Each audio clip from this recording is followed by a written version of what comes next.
All right, welcome back to Eyes Open Media. Wow, is this guy back from the dead or what again?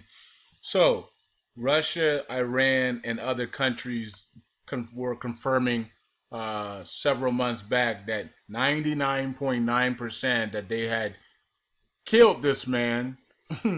Okay, in either Syria or some parts of northern Iraq or wherever the case may be. I don't know. I can't remember what places it was. I think it was Syria bombings or stuff like that. America comes out and says that we haven't seen any of those details and any of those sources, so we're not going to believe anything you say. So, and then Mad Dog Mattis actually went to the region and says we don't know if he's alive or not. We're going to just wait it out. And so today it looks like breaking news from Sora that ISIS Caliphate leader, Baghdadi, is still alive. The leader states current Islamic month in latest speech, indicating he is still alive despite Russian claims of his death and strikes mentioned at the 46th minute of his speech. Now, this could be an altered speech. We know it. We know this could be altered. The fact that they're still playing games, with if he's still alive or not, is very troubling because this shouldn't be the case.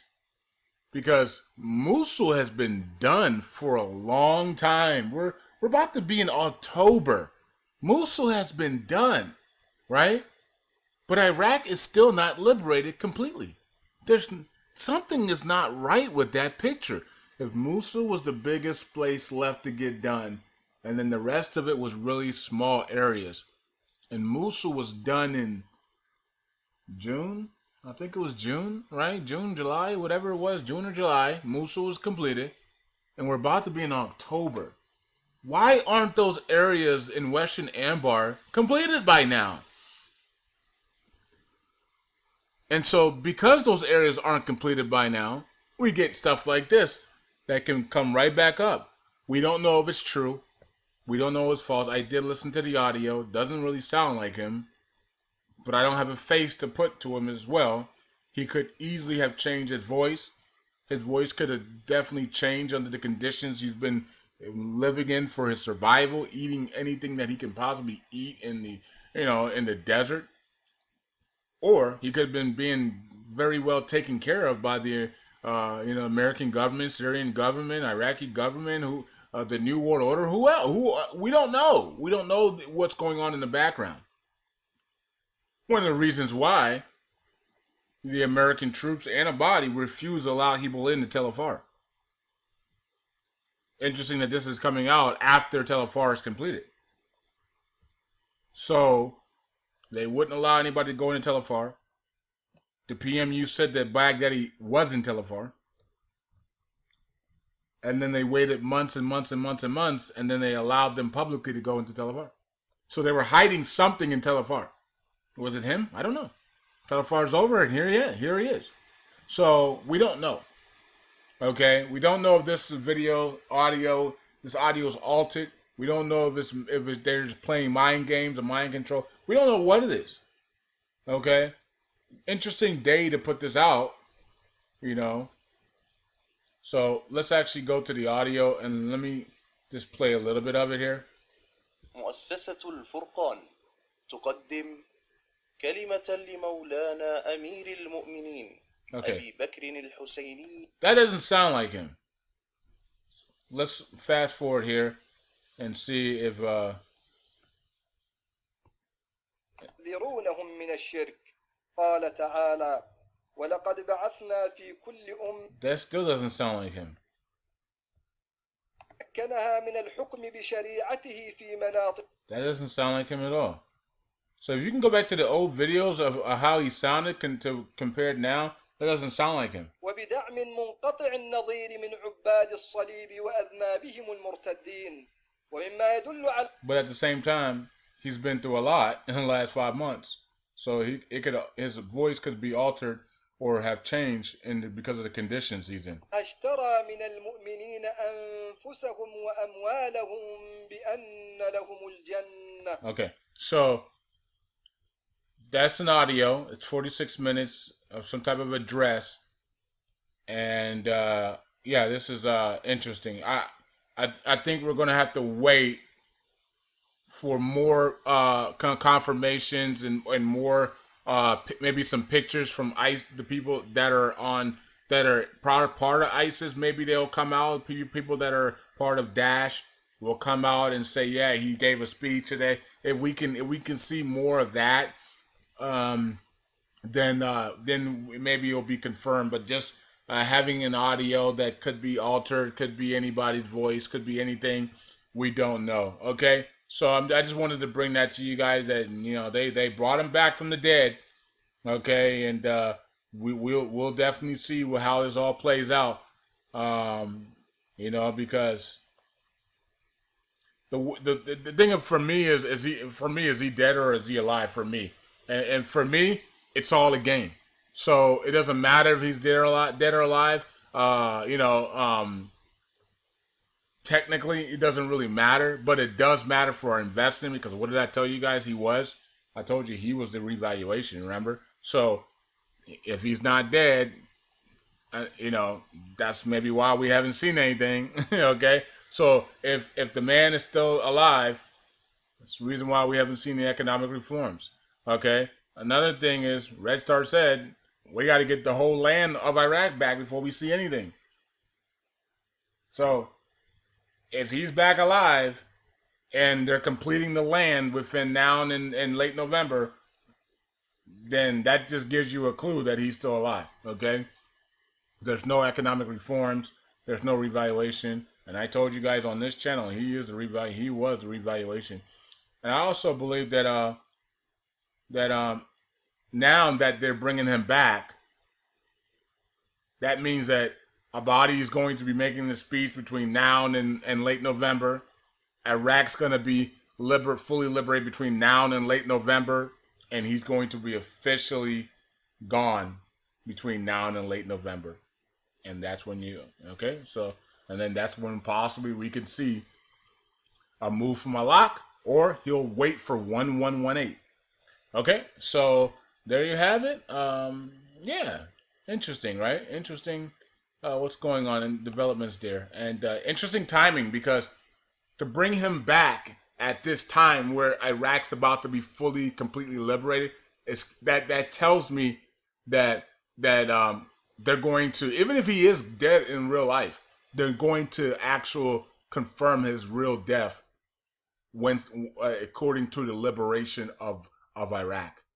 That's what it seems like. Okay, and maybe the full liberation of Syria as well, because I haven't heard much about Syria's liberation as well. So maybe Syria's liberation and Iraq's full liberation will coincide together with the death confirmation from the Western world, the death of Baghdadi, all together in that same time frame between now and late November, and get that out the way. And then Allah will prepare the world for a economic boom and full liberation on 1118. That could be possible as well. I don't know. Maliki says, repeat of the Kurdish leaders to undo the wrong path before it's too late. So if he's saying that it's the wrong path, then that's the path I want to go. Let me repeat that. If Maliki is saying that this is the wrong path, that's the path I want to go. I don't want to go any path that he thinks is right, because we've already seen his works and his deviltry. Any path he says is the wrong way, that's the way I want to go. Okay? This is the man who reneged on the Erbil agreement back in 2012, I believe it was, and created this mess. So if you reneged on that, if you didn't renege on that deal, we wouldn't even be talking about the Kurdistan region going independent or anything like that. You're the one that started this mess, and Abadi is finishing your work, apparently, unfortunately. The United Nations is ready to solve the problem between Kurdistan and the Iraqi government.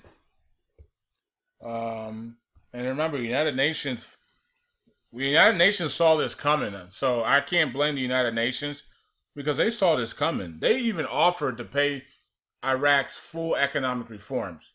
Then they told Abadi, activate Article 140 now. Remember that? They saw this coming. And Abadi was like, I'm not activating squat. So they did it to themselves. Abadi and his government did it to himself because United Nations said, Mosul's over. Let's launch the economic reforms. We'll pay for it. Then he said, activate Article 140 now. Guess what? There's no economic reforms, even though they said they were going to pay for it, and there's no Article 140. So the United Nations is sitting there just like, man, these people don't listen to anything we say. So it's got to be frustrating for United Nations, the IMF, the World Bank, because they're a sovereign country, so you don't want to like overtake them because they will complain to the international world about it.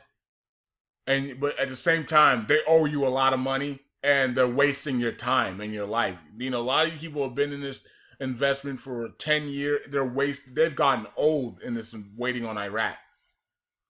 And Iraqi government officials like this guy, Jafari, what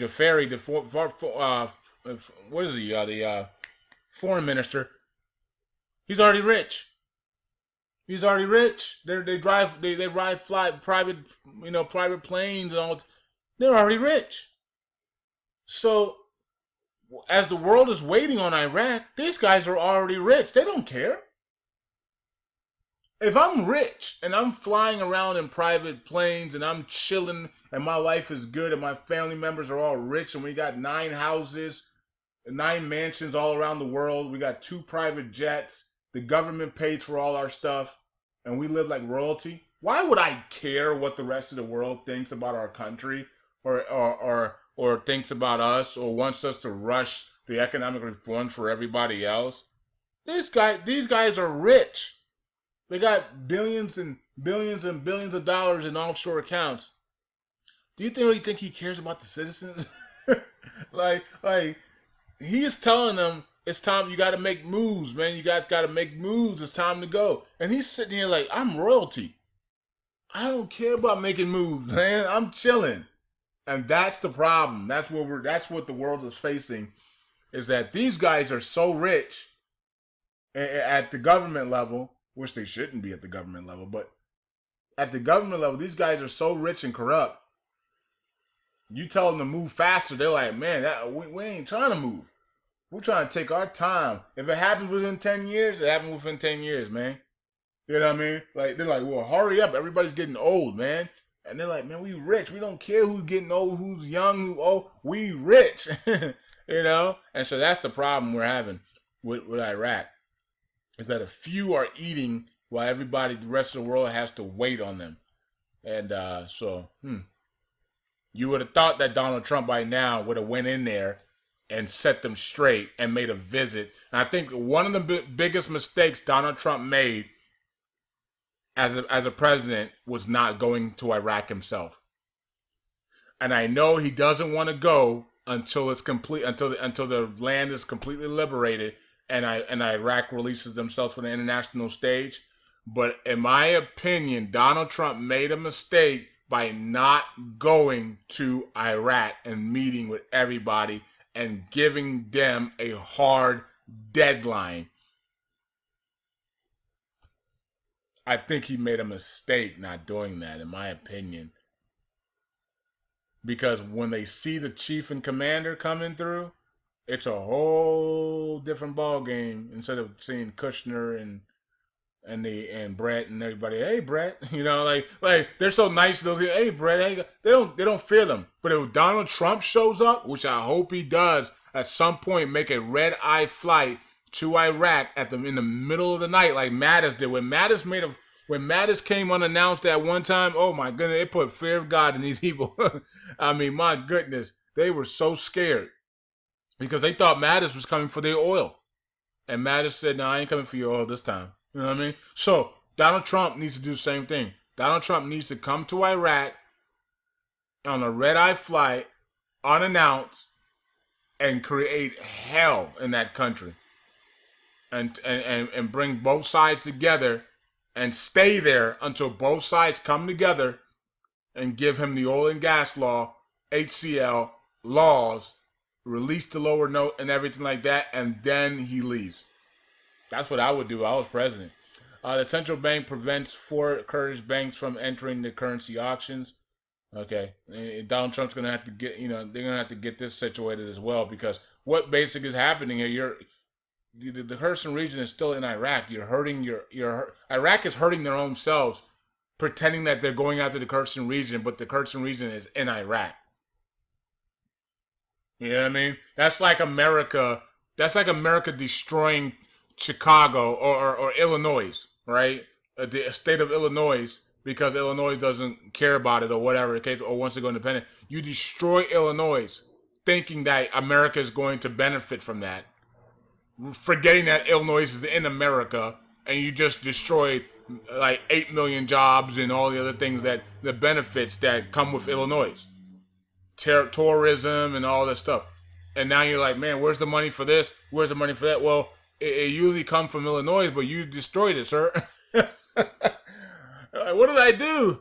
What have I done? And that's exactly what's going to happen with the Kurdistan region.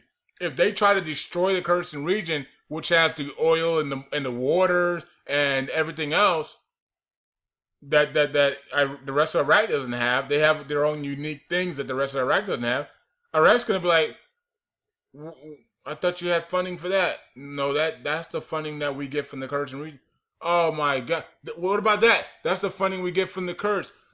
That funding comes from the Kurds as well. What about my shoes and my clothes? That funding comes from the Kurds. And they're gonna like, man, reverse everything now, So it's gonna be a deja vu. It's gonna be eye opening when they realize that they're hurting themselves.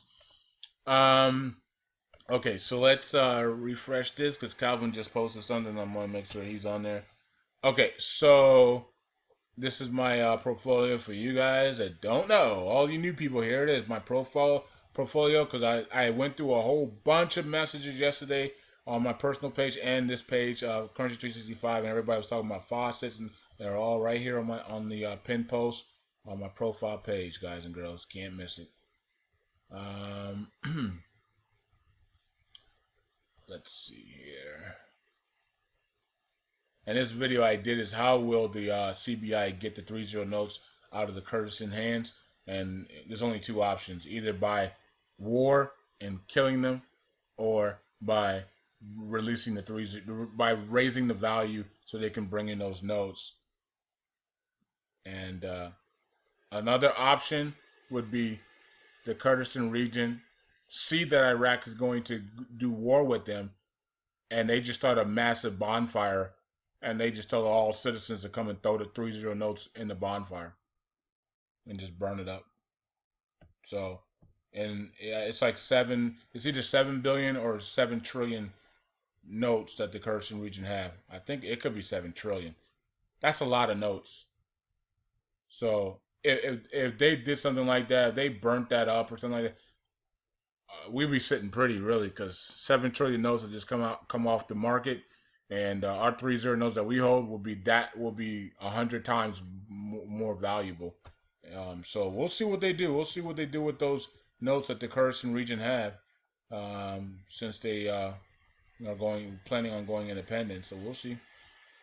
Hey brother, can you make a prayer request? Can I make a prayer request for you? Hey brother, can I make a prayer request for you? Didn't I tell everybody to do that on my personal page? I already did the video, bro. and I made here's my personal page. Where is let me go to my just to show you guys. There it is right there. So Jordan, you saw this posting. Because there's no other way that you would have said about a prayer request. You saw this posting about prayer request, comment below. And everybody comment below giving me the prayer request, and I already did the video. It's on Eyes Open Media right now. So you saw the video, you just didn't want to follow directions. So I can't do nothing about that, guys and girls. So you know what I mean? Like, how hard is it to put your prayer request underneath the comment section like the person says to do? I don't get it. But you came over to 365 to ask a question when you know on my personal page where you saw the post, You didn't want to follow directions on there. I can't do that, bro. I like people who follow directions, man. I don't like following directions, but I know I don't like following directions, but I do it because I understand that I have to, right? It makes life easy for people when you follow directions, you know. Revive the dinar. No. They could pull a move like India and just declare the 3 zeros invalid after a certain date. Yeah, they could do all that, but because they're under the guidelines of the IMF and the World Bank and the U.S. Treasury and stuff, they ain't gonna do all that because they owe people money. They owe the world money, and the only way the world's gonna get their money back is through a revaluation. India doesn't owe the world money. Iraq does. That's the difference. And if they would have done it, they would have been done it then. You don't do it now when you have the new ATM, the banking systems, and everything that are in place. They would have done it in 2011. They had like 40 something trillion dinars and like 9 billion notes. I mean, it was ridiculous. And that's when the loppers came out and said, it's over. And at that point, everybody thought it was over. But then Shabibi comes out and says, nah, it's not over. We're going to now, because we're up so high, now we're going to reduce it all the way down to 1 billion notes. And once you see that 1 billion notes, we'll have a 3+ rate.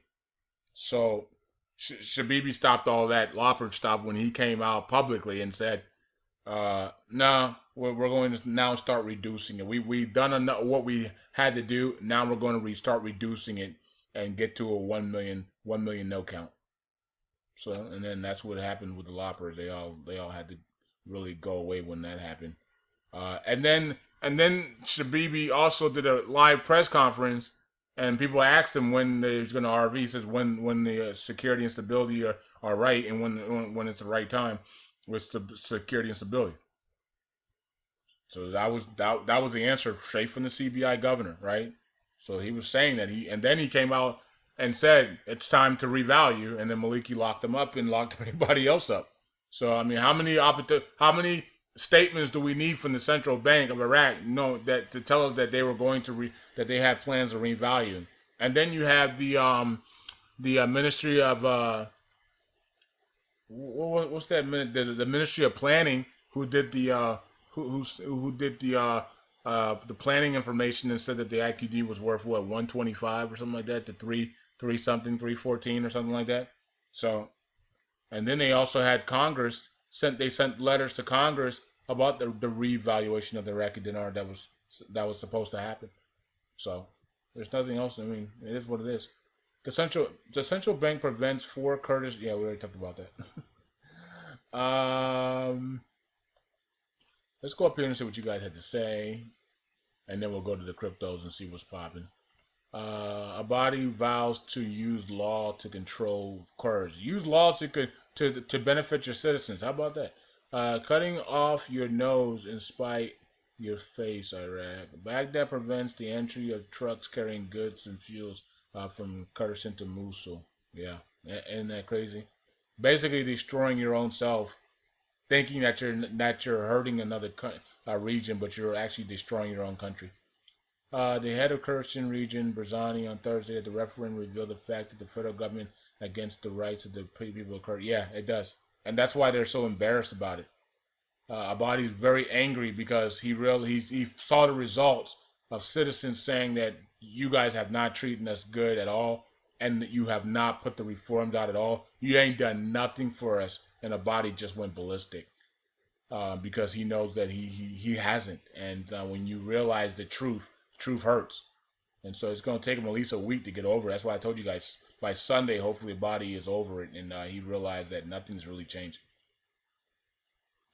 I would say free movement of money along with the new international rate would do the trick. Anything else? The Central Bank, an association of banks, and the National Investment Authorities are discussing the problem facing investors in Iraq.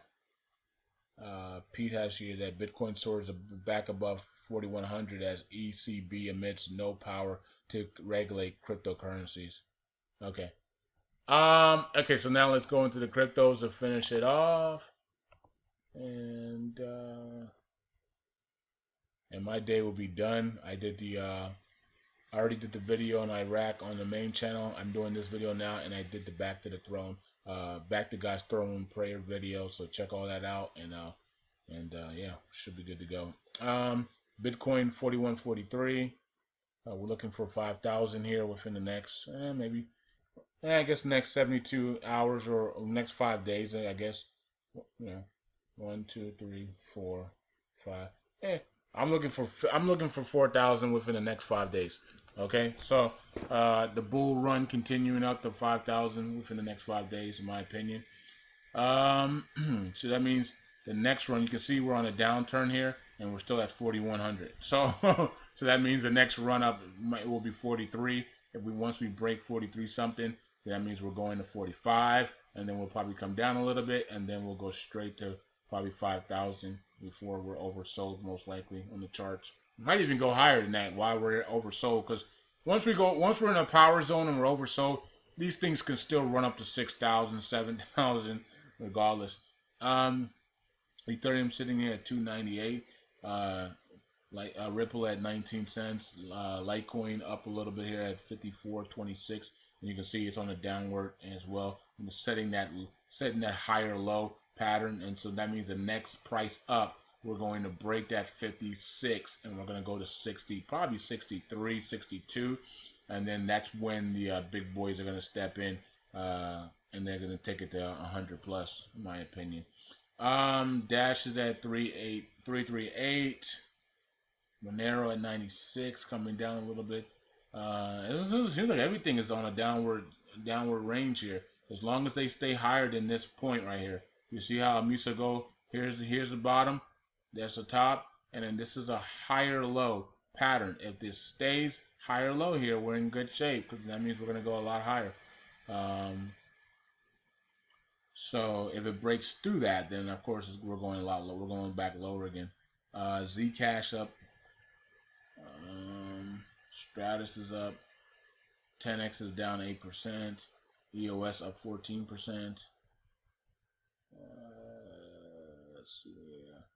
I know Jason at Ford bought EOS at 60 cents. So you could have got it at like 40 cents though, a couple weeks ago.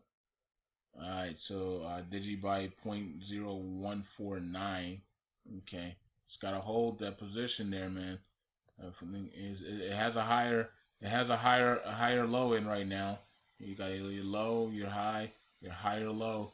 And it looks like we have a double top there as well, and it came down from that. But high, and then you got your low, your high, your higher low there on this chart. So we want to go up, and DigiByte should be running 10% a day right now. You got a new website being launched on October 1st. You got a brand new version website being launched.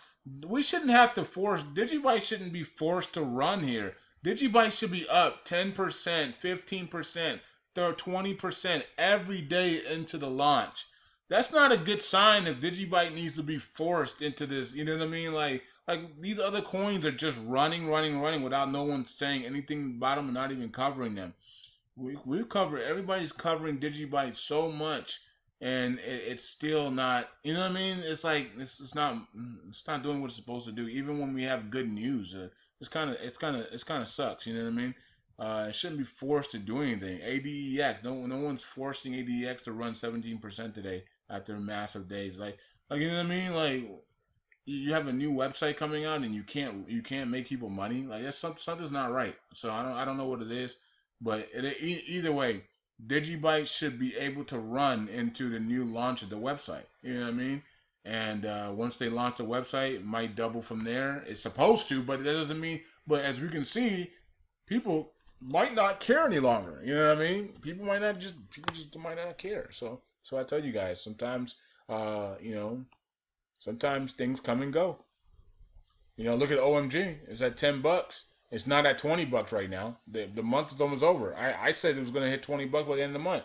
Now, of course, I didn't know about the Chinese FUD and Jamie Dimon and all the other idiots that were going to come out and destroy the prices of the currencies. Because if we didn't have that stuff that came out, there's no reason why OMG wouldn't have been at freaking $20. It was at $13 when they made all that FUD stuff, right? And then it dropped all the way back down to $7. So you can do the math. I mean, first couple of weeks of September, it was at $13, going to 15, and then going to 20, and then all of a sudden, Chinese FUD comes out and spoils that. So we can't predict that stuff, guys and girls, when that FUD stuff. But now we understand that China is not banning ICOs. They're not banning anything. Okay, they're just gonna put some regulations on it, and everything will be back to normal early next year. So we know that. That's why NEO started breaking out again. NEO's gonna be a good one. ADX is gonna be good because they're tied to that.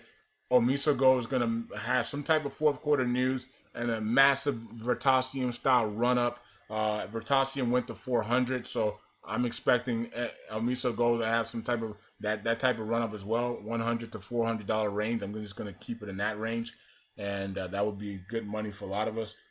Litecoin's going to go ballistic because of their Litecoin platform, their Lightning network, all that other stuff that they're going to be doing with a bunch of smart contracts. They're going to go ballistic at some point, and because they're way undervalued. And that's it, and everything else is going to continue upwards. A lot of these coins are going to continue upwards, at least the ones in the top 30 or something like that. The ones that actually are relevant are going to continue upwards and making people a lot of money. All right, so that's it. Talk to you guys later. Eyes open. Check out the rest of the videos. Check out the prayer video I did for you guys and the 365 crew and others that want a prayer request. And talk to you guys later. Peace out. Bye. Shalom. Eyes open.